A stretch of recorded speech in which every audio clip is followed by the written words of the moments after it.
Նախ շատ լավ է, որ պարոն Վարդանյան վերադարձավ, ես պիտի ասեմ, որ կենտրոնական ընտրական հանձնաժողովը անկախության դեֆիցիտ չունի, կենտրոնական ընտրական հանձնաժողովը անկախ է առավել քան երբևէ, ու սա ես չեմ ասում, սա ասում է այն փաստը, որ 3.5 տարի ներկայիս գումարման կենտրոնական ընտրական հանձնաժողովը գործում է 3.5 տարի, 10-ից ավել ընտրություններ ենք անցկացրել, այդ թվում Երևանի ավագանու ընտրությունները եւ չի բողոքարկվել, այն որ սահմանադրական դատարան դիմելը դա նաեւ ցանկացած քաղաքական ուժի նաև քաղաքական դիվիդենդ ստանալու միջոց է, դա հասկանալի է, բայց պետք չի, ինչպես պարոն Սմբատյանն ասում, ինստիտուտին հարվածել, որովհետև դա ձեր շահերից չի, որովհետև այդ նույն կենտրոնական ընտրական հանձնաժողովի անցկացած ընտրություններով ընդդիմությունը, ասենք օրինակ, չգիտեմ, ասում էր Գյումրիում հաղթեց, մյուս տեղում հաղթել է, եւ այո, որքան Հայաստանի Հանրապետության քաղաքացին ձայն կտա քաղաքական ուժերին, կենտրոնական ընտրական հանձնաժողովը անկախ ապահովելու է, որպեսզի մեր քաղաքացու կամքը ամրագրվի եւ այս վարույթը, որի ընթացքում առանց փաստերի, ուղղակի բոլորը տեսագրված է, մեր ըստ էության կյանքն է նույնիսկ on-line ռեժիմում 2005 տեղամասում ընտրությունները անցկացվել են, ամեն ինչ կա, կարելի է գալ, կանգնել սահմանադրական դատարանում եւ ասել մասսայական կեղծիքներ, լավ, 10 չէ, գոնե 5 փաստ, լավ, հասկանում եք, այսպես կարելի է ասել, բայց այդ ասելով որքան շատ ասեք, դա չի դառնում փաստ, բարձր դատարան, Կենտրոնական ընտրական հանձնաժողովի, Հայաստանի Հանրապետության ազգային ժողովի 2026 թվականի հունիսի 7-ի ընտրությունների արդյունքների վերաբերյալ 258 որոշումը իրավական եւ փաստական առումով հիմնված է եղել ընտրական գործընթացների համակողմանի գնահատման վրա։ Իր որոշմամբ Կենտրոնական ընտրական հանձնաժողովը անդրադարձել է թե ընտրական գործընթացների ընդհանուր միջավայրի վերաբերող պնդումներին, թե կոնկրետ ընտրական տեղամասերում արձանագրված հանգամանքներին, քննարկել է վարչական ռեսուրսի օգտագործման, քարոզչության, մեդիա միջավայրի, քվեարկության կազմակերպման, քվեների հաշվարկի, տեղամասային գրանցամատյաններում կատարված գրառումների, վերահաշվարկների բողոքների հետ կապված հարցերը կն արձանագրել է, որ դիմումներն ու բողոքները քննվել են իրավասու մարմինների կողմից, տրվել են պատասխաններ, իսկ անհրաժեշտ դեպքերում իրականացվել են վերահաշվարկներ, շտկումներ կամ այլ իրավական գործողություններ։ Հրապարակայնությունը ապահովելու նպատակով կայքում հրապարակվել են տեղամասային արձանագրությունների սկանավորված քաղվածքները, ընտրողների ստորագրված ցուցակները եւ տեխնիկական սարքավորումներից ստացված տվյալները, ընդհանուր առմամբ վերահաշվարկի դիմումների հիման վրա, ինչպես նաեւ հանձնաժողովի նախաձեռնությամբ Կենտրոնական ընտրական հանձնաժողովի պահանջով նաեւ վերահաշվարկվել է 637 ընտրական տեղամասի արդյունքներ, որպեսզի փառատվեն ստացված դիմումներով արտացոլված բոլոր մտահոգությունները։ Կենտրոնական ընտրական հանձնաժողովը եզրահանգել է, որ դիմումներում ներկայացված պնդումներով չի հավաստում այնպիսի խախտումների արկայություն, որոնք կարող էին ազդել ընտրությունների ընդհանուր արդյունքների վրա։ Միաժամանակ այն տեղամասերում, որտեղ արկա են եղել բավարար հիմքեր կասկածի տակ դնելու քվեարկության արդյունքների արժանահավատությունը, արդյունքները ճանաչվել են անվավեր։ Պարոն Նովակիմյան, մնաց 5 րոպե խոսքի ավարտին։ Թիվ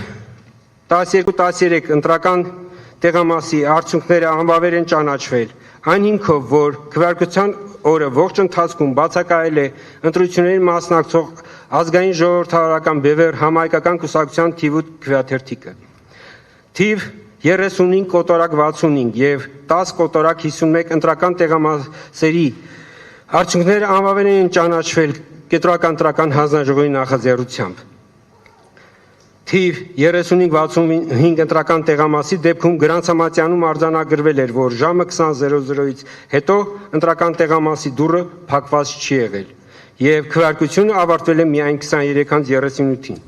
Նույնաբնույթ իրավիճակ է արձանագրվել նաեւ 10 կոտորակ 51 տեղամասում, որտեղ քվեարկությունը ավարտվել է միայն 21:22-ին։ Այստեղ գրավոր տարբերակում մի փոքր քանոր ժամկետը չի վարել, ես ուղղակի անցնեմ առաջ, այնտեղ հիմնավորումներ 48.1 հոդվածի կենտրոնական ընտրական հանձնաժողովի լիազորությունների իրացմամբ։ Արդյունքները անվավեր ճանաչելու իրավական հետևանքները։ Վերոնշյալ 3 ընտրական տեղամասի արդյունքները անվավեր ճանաչումը ինքնին կասկածի տակ չի դնում ընտրությունների վերջնական արդյունքները։ Հակառակը, այն ցույց է տալիս, որ ընտրական վարչահարությունը առանձնացրել է կոնկրետ խնդրահարույց տեղամասերը, չեզոքացրել դրանցում տեղի ունեցած ընտրական օրենսդրությանը չհամապատասխանող քվեարկության հնարավոր ազդեցությունը վերջնական արդյունքների վրա եւ այդ առանձին դրվագները չի տարածել այն տեղամասերի վրա, որտեղ նման իրավական հիմքեր չեն արձանագրվել։ Անվավեր ճանաչված 3 ընտրական տեղամասերի արդյունքները չեն ներառվել քաղաքական ուժերի օգտին տրված ձայների հաշվարկում։ Դրանք օրենքի ուժով արտացոլվել են որպես անճշտություններ։ Հետևաբար, այդ տեղամասի արդյունքների անվավեր ճանաչումը չի խաթարել ընտրությունների վերջնական արդյունքների իրավաչափությունը, հակառակը այն ապահովել է, որ խնդրահարույց տեղամասերի տվյալները չազդեն ընտրությունների ընդհանուր արդյունքների վավերության վրա։ Բարձր դատարան։ Այս վարդի շրջանակներում անդրադարձ եղավ նաև հունիսի 15-ին իմ կողմից տարածված հայտարարությանը, այո, հայտարարությունը իրավական փաստաթուղթ չէ, այն միտված էր իրազեկել մեր հանրությանը, բայց միևնույն ժամանակ բացահայտում էր այն համոզմունքը, որի հիման վրա կայացվել էր կենտրոնական ընտրական հանձնաժողովի 258-ա որոշումը։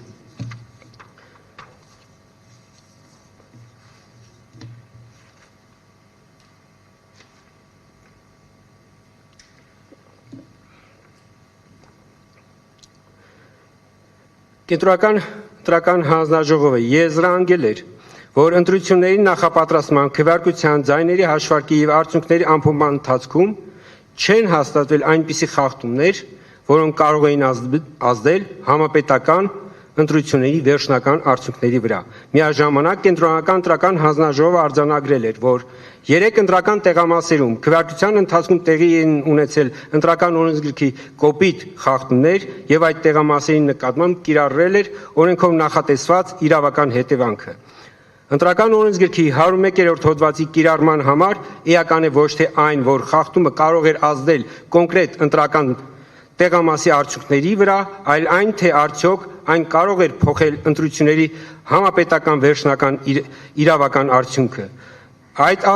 ազդեցությունը գնահատում է ոչ թե ենթադրությունների, այլ ընտրությունների արդյունքների հաշվարկային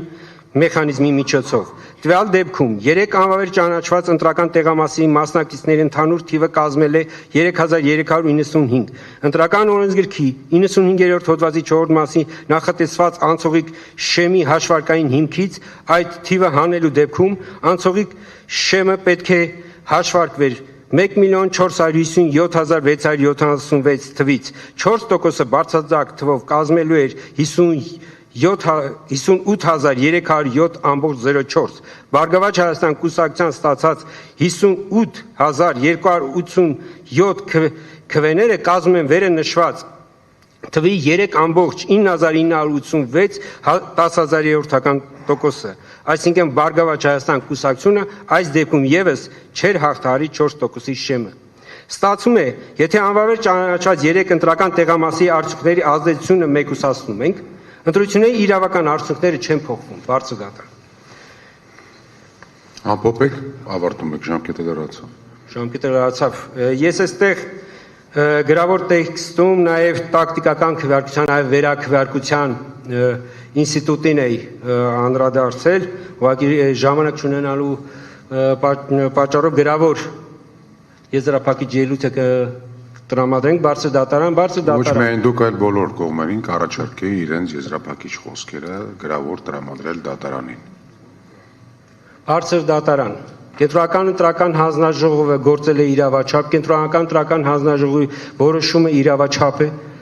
Կենտրոնական ընտրական հանձնաժողովը խնդրում է սահմանադրական դատարանից մերժել բոլոր դիմումները։ Կենտրոնական ընտրական հանձնաժողովը խնդրում է սահմանադրական դատարանից ուժի մեջ թողել իր 259-ա որոշումը, որովհետև այն համարում է իրավաչափ եւ մի վերջի դիտարկում ըստ էության այս